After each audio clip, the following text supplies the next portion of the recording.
hoje a gente pode dizer que o Senhor, o amor do Senhor, ele é mais profundo do que de uma mãe. Então, se a gente fosse pensar aqui em um tema para essa mensagem, a gente pode considerar mais profundo que uma mãe. Mais profundo que uma mãe. Quando a gente olha para esse texto, né, eu me lembro de uma história e eu quero compartilhar com vocês essa história, que é uma história muito conhecida quando nós falamos da sabedoria do rei Salomão. Muitas vezes essa história é citada porque logo que Salomão pediu sabedoria para Deus, ele enfrentou esse problema. Esse problema estava diante dele, que era para testar a sabedoria dele. Só que hoje a gente não vai olhar para esse texto ou para essa história pensando na sabedoria de Salomão, mas pensando no amor de Deus mais profundo do que o de uma mãe, pensando em tudo o que Deus representa na nossa vida, que é mais profundo do que uma mãe. E essa história, ela trata de duas mães. Ela trata de duas mães, só que ela traz um elemento que, se a Bíblia não quisesse trazer esse elemento, não teria mencionado, por ser um elemento muito delicado, que é o que essas mães eram. A Bíblia fala que eram duas prostitutas, duas mães prostitutas. Essas duas mães ganharam seus bebês e elas moravam na mesma casa. E elas ganharam esses bebês com uma diferença de 3 dias apenas. E uma dessas mães, de noite, dormindo com o bebê, ela virou em cima desse bebê e sufocou o bebê. E o bebê morreu. E no meio daquela noite, ela vendo o filho dela morto e vendo o filho da outra vivo, ela sorrateiramente ela trocou os filhos. Pegou o filho morto dela, colocou no seio da mãe que estava com o filho vivo, pegou o filho vivo e colocou no seio dela. E aí essas duas mulheres, elas foram parar nada mais, nada menos na presença do homem mais sábio que já passou pela terra.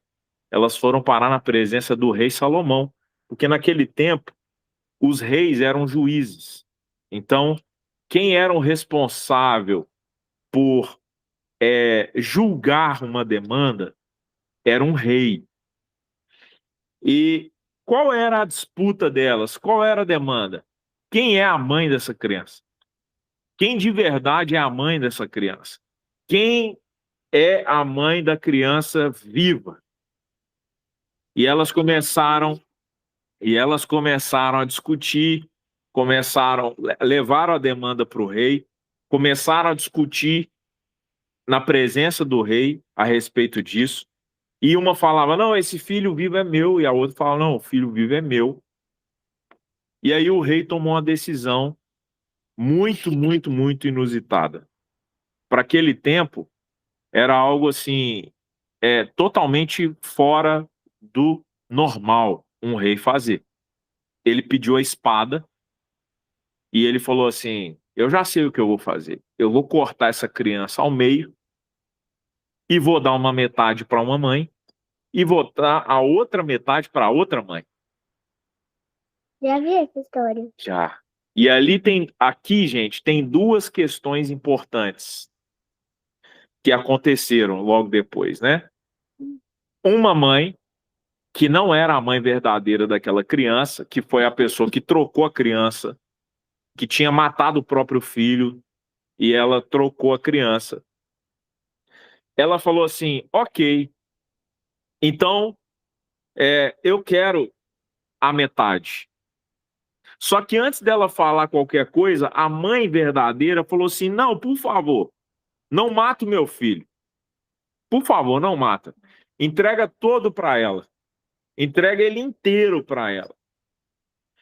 E a outra mãe falou assim, e aí, gente, aqui tem um ponto importante. Ela falou assim: não, nem eu nem você vamos ter o filho. Me dá metade e fica com a outra metade. É interessante ver que, nesse momento, a mulher já tinha o filho inteiro para ela.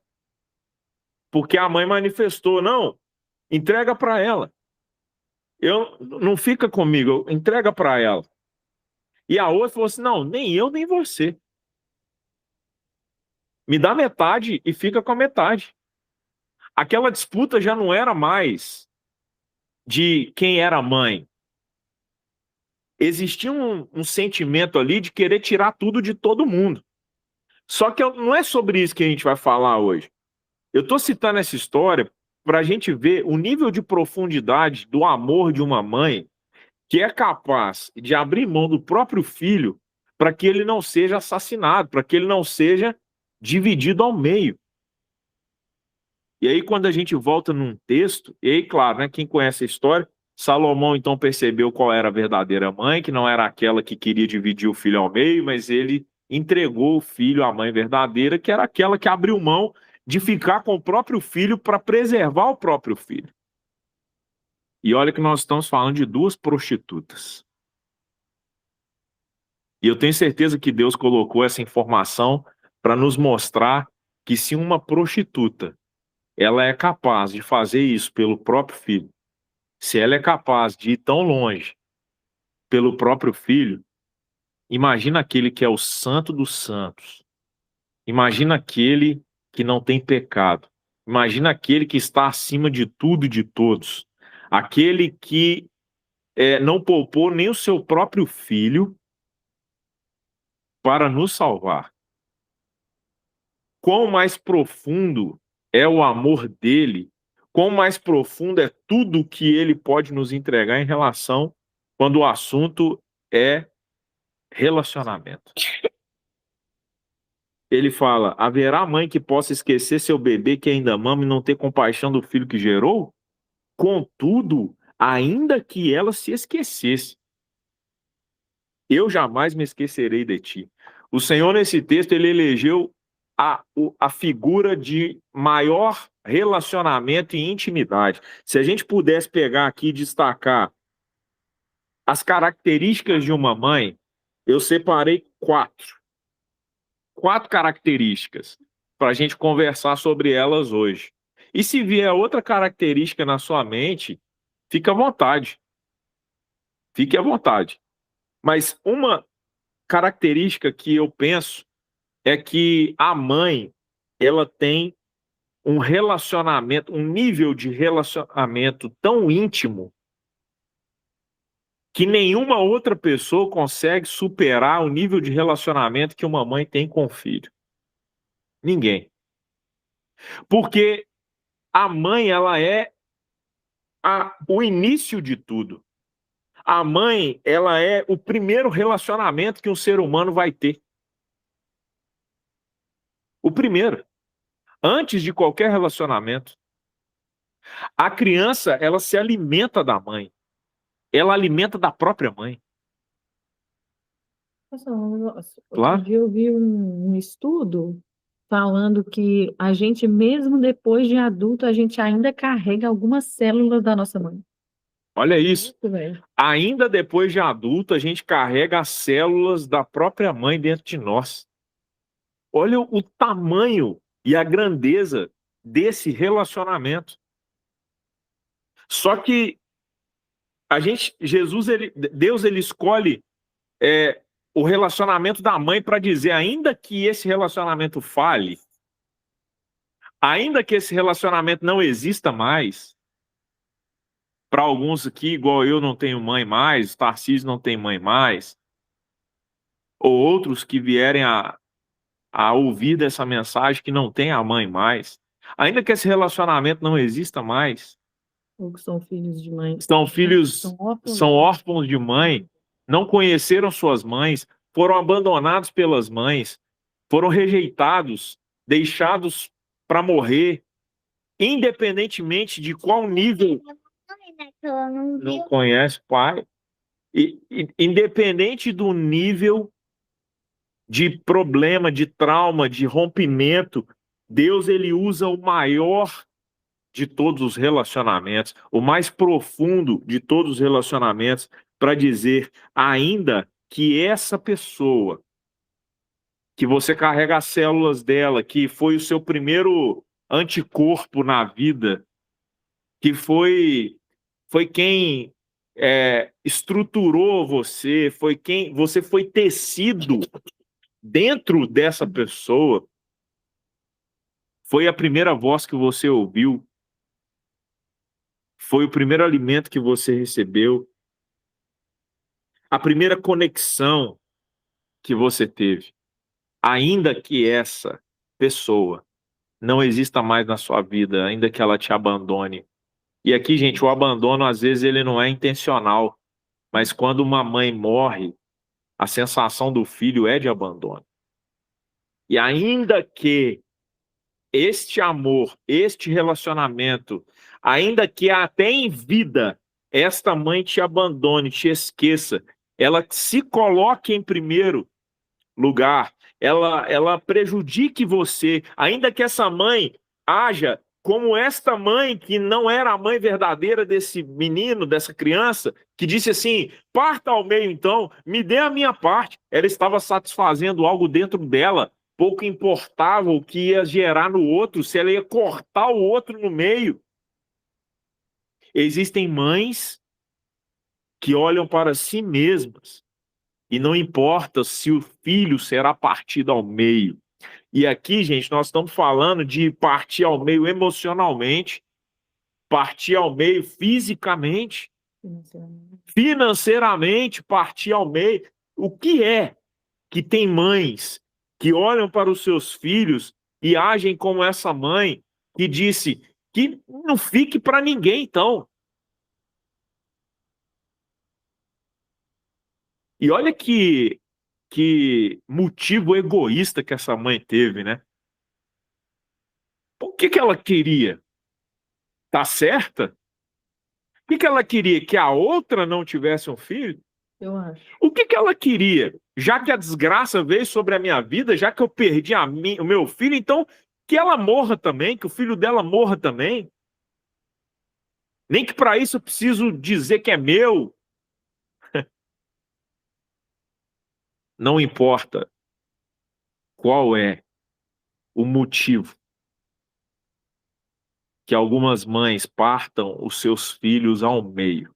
Existe um Deus que ele diz, ainda que essa mãe te esqueça, ainda que essa mãe te abandone, ainda que essa mãe te parta ao meio, ainda que essa pessoa não se importe com você, eu jamais me esquecerei de ti.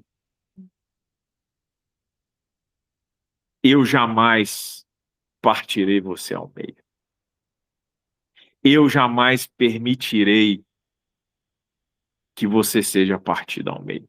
E aí, gente, existe uma conexão aqui tão poderosa, porque Salomão usou da mesma forma que as alianças eram celebradas. Quando uma pessoa descumpria sua parte da aliança, ela era partida ao meio. Era assim que eram feitas as alianças. As pessoas partiam os animais ao meio, colocavam suas metades de frente para a outra, gerando um corredor. As partes que estavam celebrando uma aliança passavam ao meio desse corredor, recitando os termos do contrato, do acordo, da aliança. E no final elas diziam, se eu não cumprir a minha parte com você, faça comigo o que fizemos com esses animais. E o Senhor, mais uma vez, ele diz, o meu relacionamento é tão mais profundo do que de uma mãe, que eu passo sozinho. Eu faço uma aliança com você. Eu não deixo que você seja partido ao meio. Eu envio meu filho, meu único filho, para ser partido, moído por você. Ainda que essa mãe se esqueça, eu jamais me esquecerei de ti. Existe uma outra característica aqui importante que mostra nesse texto aqui a mãe, quando ela vai manifestar e dizer: o meu filho não é o que está morto, é o que está vivo. Ela fala assim: quando fui amamentar meu filho, eu observei bem ele e eu vi que as características que estavam nesse menino não eram do meu filho. E aí, gente, tem uma coisa aqui que Deus, como ele é mais profundo do que uma mãe, ele sabe quem é você. Ele sabe se você é filho. Ele sabe que você é filho. Deus sabia qual era a mãe daquele menino vivo. Exatamente. E Deus sabe quem nós somos. Ele sabe se nós nos comportamos como filhos ou como órfãos. Ele sabe se nós somos criatura ou somos filhos. Ele sabe se nós olhamos para ele como um pai ou se olhamos para ele como um carrasco, como um ditador, como alguém que só está esperando a oportunidade de nos castigar, de olhar e dizer assim: ah, tá fazendo algo errado ali, você vai ver comigo, você está me pedindo uma bênção, você vai ver comigo, eu vou te arrebentar, vou colocar um peso sobre você. E aí, na hora que a vida parece que está dando certo, vem Deus e arrebenta com aquilo, como se ele tivesse prazer na nossa destruição. Ele sabe daqueles que se comportam, que se posicionam, que têm no seu interior a posição de filho, a característica de filho, que carregam, como um filho carrega, a confiança no pai. Existe uma característica que as mães têm, que é renúncia e acolhimento incondicional. Renúncia e acolhimento incondicional. Quando você perceber uma mãe que não carrega renúncia nem acolhimento incondicional, ela está vivendo como aquela prostituta que estava olhando para os seus próprios interesses. A mãe que carrega renúncia e acolhimento incondicional, ela é capaz de abrir mão de estar certa. Ó, preste atenção, elas estavam diante de um tribunal. Elas estavam diante de um tribunal. Filha, senta aqui, fica quietinha, tá? Elas estavam diante de um tribunal. E aí, gente, presta atenção, aquela mulher estava certa. Ela tinha o direito dela. Aquele era o filho dela. E ela se posiciona naquela situação, percebendo que o filho ia ser destruído, ela renuncia tudo. Não deve ser fácil chegar diante de um rei com uma demanda e no meio dessa demanda falar que não, deixa com ela. Eu abro mão. O que eu estou te pedindo, rei, o que eu estou te pedindo, esquece o que eu estou te pedindo. Não, gente. Se você ajuizar uma ação hoje em dia e chegar diante de um juiz que não é nem o rei e falar para ele assim: olha, diante dessa decisão que você está para tomar, eu abro mão de tudo que eu fiz aqui. Existem consequências, existem despesas, existe a honra, existe um monte de coisa. Aquela mãe, ela renunciou e ela gerou um acolhimento incondicional para o filho, mesmo que ele fosse ficar com outra pessoa, mesmo que ele fosse contrariar a vontade dela, contrariar as entranhas dela. A gente teve 2 filhas, né? E eu fico imaginando alguém trocar minha filha no hospital e eu ir brigar para provar que aquela filha é minha e uma decisão dizer: então mata. Não vai ser de ninguém. Vai ser metade de um, metade do outro. É um momento que você olha e fala: meu Deus, claro que não. Eu abro mão, então, de ficar com a bênção, a herança do Senhor para minha vida, que é o meu filho, minha filha. existe uma característica, é renúncia e acolhimento incondicional. Jesus fez isso por nós, de uma forma ainda mais profunda que uma mãe. Jesus entregou tudo para nos dar a vida. Tudo. Renúncia. Ele renunciou um trono, ele renunciou uma glória, ele veio, se fez homem. Gente, sinceramente, só de ser Deus e renunciar um trono, uma glória, se fazer homem, a terra é o estrado dos pés de Deus. Ele falou: eu vou descer aqui, eu vou me fazer homem, eu vou me fazer criatura. Pensa numa coisa que você cria. Agora pensa você se tornar nessa coisa. Você cria seu cachorro, pensa você se tornar o seu cachorro para fazer alguma coisa. E ainda ser rejeitado e ser humilhado e ser morto. E olha que você nem fez ele, né? Você só cuida. Agora imagina você ter poder para fazer, sei lá, um sabonete, fazer uma escultura, fazer alguma coisa com a sua mão aí, um bonequinho, e você falar: agora eu vou me tornar isso daqui. Abrir mão de tudo. Só que de uma forma ainda infinitamente maior, porque é aquele que não tem erro, não tem falha, não tem pecado. Se fez homem. É insondável para a gente entender isso. Nós não conseguimos ter percepção com nossa mente de hoje. A gente não consegue chegar nem perto de entender o que é isso. Porque alguém ilimitado, alguém que criou todo o universo,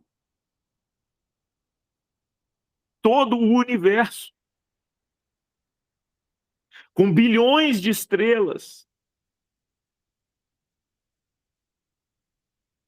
ele se torna uma criatura para salvar a criação. Não tem nenhuma renúncia que qualquer ser humano possa fazer na face da terra que chegue próximo do que Jesus fez por nós. Não chega. Não há acolhimento incondicional maior do que esse. Porque ele não pôs condição nenhuma. Ele não disse assim: eu vou morrer por eles, mas... Não tem mais. Eu vou fazer. Eles vão me rejeitar, eles vão preferir outros seres humanos, eles vão idolatrar pedras, pau, barro, eles vão idolatrar outros seres humanos, eles vão colocar como seus deuses outras coisas: dinheiro, sol, lua, vaca, boi, celebridades, mas eu ainda vou acolhê-los incondicionalmente.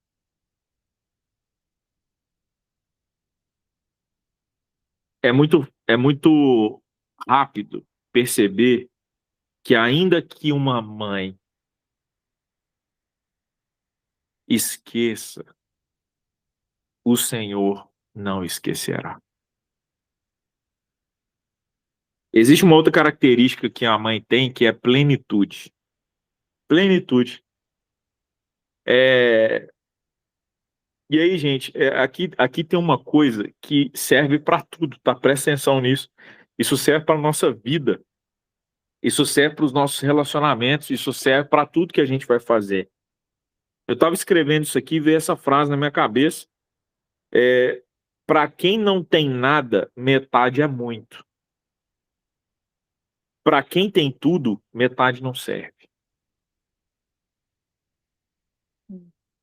Então eu penso nesse Deus que tem tudo. Metade nossa para ele não serve. Para o diabo que não tem nada, metade serve. Ele ama a sua metade. Ele ama receber metade do que você tem. Ele ama receber, ele gosta demais de receber metade do seu tempo, metade dos seus comportamentos. Ele gosta demais de receber metade da sua atenção, metade do seu dinheiro, metade da sua emoção. Ele gosta demais. Por quê? Porque ele não tem nada. Ele não tem nada, ele é condenado. Para ele já está estabelecido. Ele não é destinatário do perdão de Deus. Não importa o que ele faça. Se ele for para uma das igrejas hoje e começar a pregar o evangelho e levar as pessoas para Cristo, ele continua sendo aquele que vai para o inferno e vai passar a eternidade inteira. Não que ele já não esteja fazendo isso, né? Ele já está em algumas igrejas pregando o evangelho. Deturpado, mas ele já está. Ainda que ele cure pessoas, ainda que ele restaure casamentos, ainda que ele reconcilie pais e filhos, ainda que ele injete todo o dinheiro do mundo na obra de Deus, ainda que ele faça tudo o que agrada a Cristo, ele está condenado ao inferno. Então ele não tem nada. Se ele não tem nada, metade do que você oferece para ele é muito. Agora, para Jesus, que tem tudo, ele não quer metade. Ele não quer metade de nós. Para Jesus que tem tudo, para Jesus que se entregou por completo, para Jesus que renunciou tudo, ele quer tudo. Ele quer tudo. Para aquela prostituta que não era a mãe, metade era suficiente. Não, pode me dar metade. Eu estou satisfeita com essa sentença. Eu estou extremamente satisfeita com essa decisão, Salomão. Pode me entregar metade. Mas para aquela que de verdade amava, que estava disposta a entregar sua própria vida, que renunciava o que tivesse que renunciar, só valia o filho inteiro. Só valia o filho inteiro. Existe uma outra característica da mãe que é o padrão máximo de cuidado. E aí, gente, eu gostaria de ler um salmo que é Salmo 121, do versículo 1 ao 8 com vocês. Abra sua Bíblia, Salmo 121, do versículo 1 ao 8.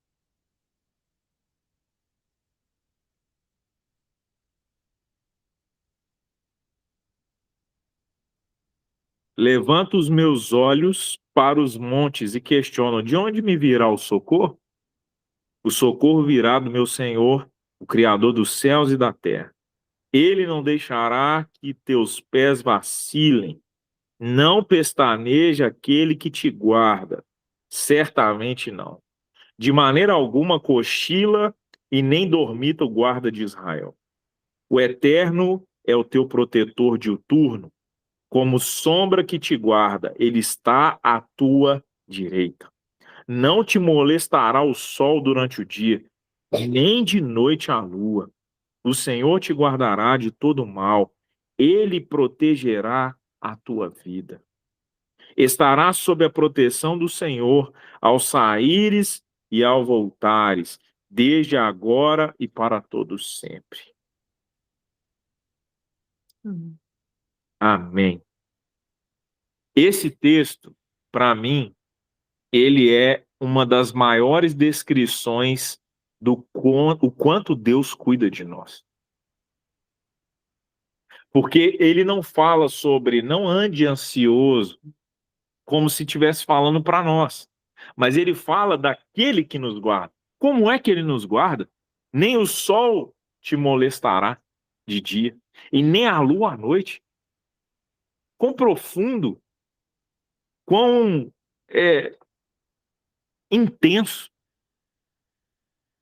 Ele é o guarda, ele não dorme. Ele é como uma sombra que te guarda. É impossível ficar sozinho. É impossível não tê-lo por perto. É impossível não tê-lo guardando você. A tua mãe pode falhar ao cuidar de um filho. A mãe pode falhar. Por quê? Porque é ser humano. Mas aquele que vai além, mais profundo que uma mãe, ele não falha. Ele não falha. E aí, às vezes, pode ser que você questione alguma coisa que aconteceu na sua vida. Onde que ele estava? Onde estava o meu Deus quando aquilo me aconteceu? Ele é uma sombra. Ele estava com você. E certamente o que te aconteceu serve a um propósito ainda maior quando você aceitar que ele é aquele que não falha. Ele está com você. O Senhor te guardará de todo mal. Ele protegerá a tua vida ao sair e ao voltar, desde agora e para todo sempre. Esse é o nosso Deus. E existe uma outra característica, são 5 na verdade, que o vínculo com o Senhor é impossível de quebrar. O vínculo do Senhor é impossível de quebrar. Você pode abrir sua Bíblia em Romanos 8, 31 a 39?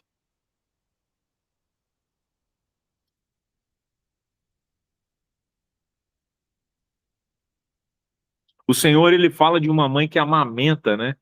Quando ele fala do texto lá, ele fala assim, ainda, o bebê que ainda mama. Ou seja, uma mãe que amamenta, ela pode esquecer do filho dela. Ele está falando de um vínculo tão profundo, que ele é inquebrável. Inquebrável.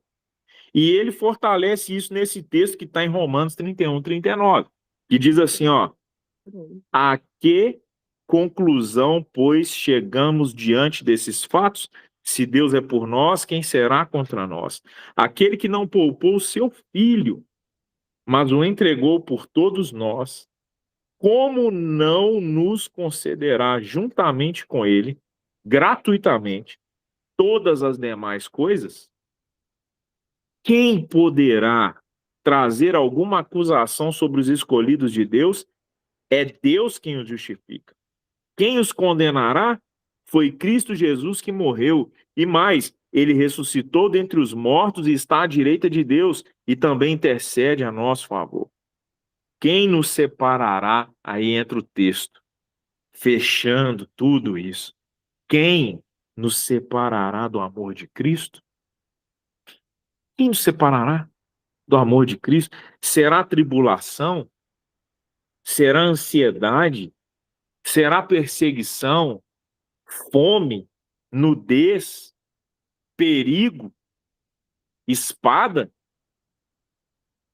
Como está escrito, por amor de ti somos entregues à morte todos os dias, fomos considerados como ovelha para o matadouro. Contudo, em todas as coisas somos mais que vencedores, por meio daquele que nos amou.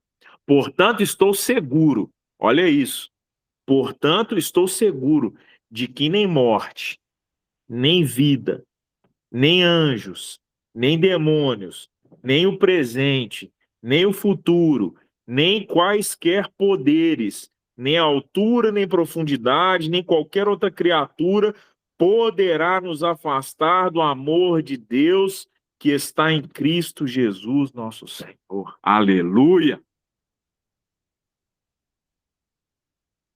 Nós nos acostumamos com isso, será? Será que a gente já se acostumou tanto que em algum momento entra uma mentira na nossa mente de que será que o Senhor está olhando para mim de verdade? Ele está vendo isso? Será que ele me ama? Ah, talvez aquele erro meu fez com que Deus se afastasse de mim, não me quisesse mais, me rejeitasse. Ele não me ama mais. Sabe, quem me ama mais do que Deus é o meu amigo. Quem me ama mais do que Deus é o meu pai, é a minha mãe, são meus filhos, são meus seguidores.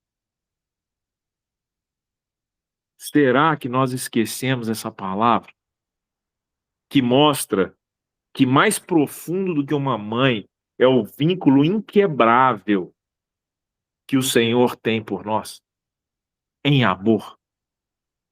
A mãe pode ir embora, pode abandonar o filho, pode querer parti-lo ao meio em vários aspectos da vida, mas o Senhor, ele não rompe conosco. Ninguém pode nos separar do amor de Deus. Nada pode nos separar do amor de Deus. E aí eu quero finalizar com o versículo 16 de Isaías 49, que ele fala assim: eu te gravei nas palmas das minhas mãos. Gente, eu não sei se você tem noção da dimensão disso daqui. Eu não sei você. Mas aqui é só aquele que criou todas as coisas sem precisar nem pôr a mão. Ele só falou. E as coisas foram criadas. Ele fez questão de escrever o seu nome na palma da mão dele. Como se ele precisasse disso para não esquecer de você, mas para a gente entender. Para a gente entender que nós não fomos escritos num papel. O meu nome, o seu nome, não está num papel onde, poxa, cadê o papel, né? Você imagina a mesa de Deus. Imagina o escritório, né? Aquele monte de papel em cima da mesa e ele esquece. Onde que eu pus o nome do Tarcísio mesmo? Não, onde que tá o nome? Cadê? Ixi, esqueci da Gabi, gente. Só de falar o nome já lembrou, né? Como é que chama aquela filha minha mesmo? Nossa, eu queria abençoar. Não existe isso. A palavra fala que eu te gravei na palma da minha mão. Algo esculpido, entalhado profundamente. Quando fala gravado, faz parte. Não é uma caneta. Você pode escrever o seu nome na sua mão aí, que no final da semana que vem já não vai estar escrito mais. Amanhã, se você tomar banho essa semana, amanhã já não vai estar na sua mão mais. Teve um dia que eu não sei quem que foi, se foi a Aurora que coloriu a perna da Olivia, ou se o Olivia que coloriu a perna da Aurora. Ou foi a Aurora que se coloriu no braço? Eu sei que uma rabiscou a outra, ficou aquele papai fiz tatuagem. Que isso, cara? O bicho veio aqui. O grilo preto. O grilo.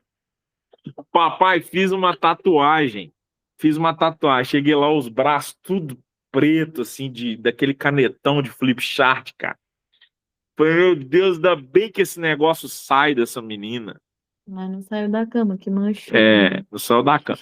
Mas imagina se fosse uma tatuagem. Então, eu te tenho gravado, é esculpido, entalhado profundamente, é impossível de esquecer. Não é uma marca temporária, superficial. Ó, vou anotar o nome do Tarcísio na minha mão aqui, mas na hora que ele fizer uma merda, eu vou apagar. Sabe? Tipo, o crente do dia de hoje, que ele acredita nisso, Vou gravar aqui, mas... Ih, arrependi. Deixa eu apagar. Deixa eu esquecer. A única coisa que o Senhor fala que Ele lança no mar do esquecimento são os nossos pecados. O nosso nome está gravado nas mãos dele. Não é temporariamente, é para a eternidade. Não é superficialmente, é num nível de profundidade que é mais profundo que uma mãe. É permanente, é indissolúvel, é impossível tirar. E, claro, né? Deus está falando isso para entendermos que a gente olha para as nossas mãos o tempo todo. O tempo todo a gente está olhando para as nossas mãos, o tempo todo a gente está na nossa frente. Ele podia ter falado assim: eis que tenho gravado você na minha testa. Não ia, a gente não ia entender isso. Como assim na testa? Você não consegue olhar na testa, como é que é? Mas é na mão, gravado profundamente. O Senhor, ele tem um relacionamento conosco que é muito mais profundo do que o de uma mãe. Se em algum momento da sua vida você esqueceu isso, se em algum momento você acreditou que Jesus te abandonou, que Deus não está te vendo, que Ele não está atento para o que as pessoas fazem contra você, Ele não está atento para aquilo que você está fazendo, para o seu ministério, para o seu chamado, para o seu trabalho, para aquilo que você tem de dons e talentos. Não, Deus esqueceu, Ele não olha para mim, ele não quer saber de mim, Ele não vai me usar. Deus não está prestando atenção no que eu estou fazendo. Você está enganado. E essa noite, nesse Dia das Mães, o Senhor, Ele quer trazer de volta essa consciência e esse nível de relacionamento com você. Essa verdade, essa certeza de o quanto ele é profundo no relacionamento com você. Eu quero orar por você. Nós estamos aqui num ambiente íntimo, estamos aqui juntos em oração, juntos ouvindo a palavra do Senhor.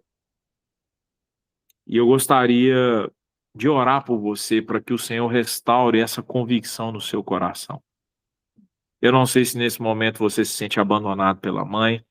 Eu não sei se nesse momento você sente que a sua mãe foi como aquela prostituta que, olhando só para ela mesma, ela não se importa do que ela gera na sua vida, dos resultados. Eu não sei se você se sente abandonado por ela não existir mais. Não importa o que estejamos passando. Eu quero orar por você. Amém. Eu quero orar por você. Coloque as mãos no seu coração. A gente já está encerrando para a gente fazer a ceia. Deixa eu orar de novo, pai. Pode orar, filha. Deixa eu orar de novo. Senhor Jesus, eu te agradeço pela nossa vida, pela nossa casa. Eu quero que abençoe cada um da casa do pão. Amém, Jesus. Abençoe cada casa. Amém, Senhor.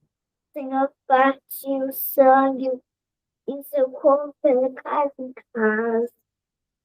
Jesus. O pão e o vinho representam o seu corpo e o sangue. Verdade, Senhor. Jesus partiu o pão em casa em casa. Dividiu o vinho que representa seu sangue em casa. E o Senhor é importante para a casa do pão. Amém, Jesus. O Senhor é muito mais grande. O Senhor protege. Ele nos perdoa dos nossos pecados. Verdade, Senhor. E a gente não faz pecado para ele, mas ela faz feia. Em nome de Jesus, eu quero cabeçada, casa. Em Jesus. O Senhor é importante para nós. Senhor. O Senhor é muito grande. É grande, Senhor. Ele está nos vendo. Não estamos sozinhos. Não estamos sozinhos, Senhor. Estamos eles, amém. Amém, Jesus. Amém. Pai, eu oro por cada um que está aqui, por cada família representada, por cada mãe representada. O Senhor é um relacionamento mais profundo que de uma mãe, Pai. E independente daquilo que vivemos ou vamos viver, sabemos que o Senhor está conosco. Pai, o Senhor é o mais profundo que nós podemos ter. Pessoas falham, nós falhamos, mas o Senhor não falha. O Senhor é um Deus presente.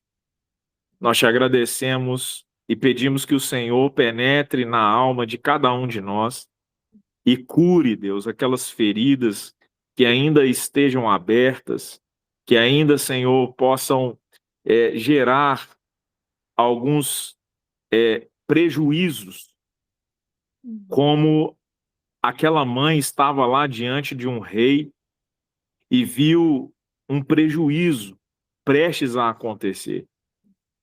Eu sei que todos nós passamos por situações em que essas situações ficaram gravadas na nossa alma. Mas nós sabemos que o Senhor vai no mais profundo de nós. Eu peço que o Senhor restaure a intimidade do relacionamento profundo que o Senhor quer ter conosco. Eu peço, Jesus, que o Senhor abrande e afaste todo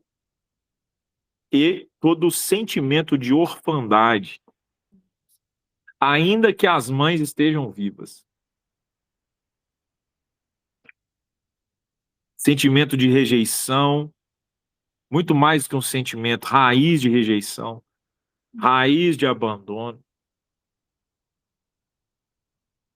Pai, supra aqueles vazios que ficaram dentro de nós. Mostra a tua presença a nós. O mais profundo, Pai. Mais profundo. Nós queremos o Senhor de uma forma profunda, Pai. Em nome de Jesus, nós te agradecemos por esta palavra. Te agradecemos, Deus, pelas bênçãos do Senhor sobre a nossa vida. E agora vamos tomar a ceia do Senhor, Pai. Lembrando do teu sacrifício, lembrando de quão profundo foi e continua sendo, Pai, tudo que o Senhor fez e faz por nós e ainda fará. Somos teus filhos, o Senhor nos reconhece como filhos, o Senhor sabe o que há dentro de nós, sabe do que fazemos de bom, daquilo que fazemos de mal. Através dessa ceia, Pai, restaura esse relacionamento profundo em nós. Em nome de Jesus.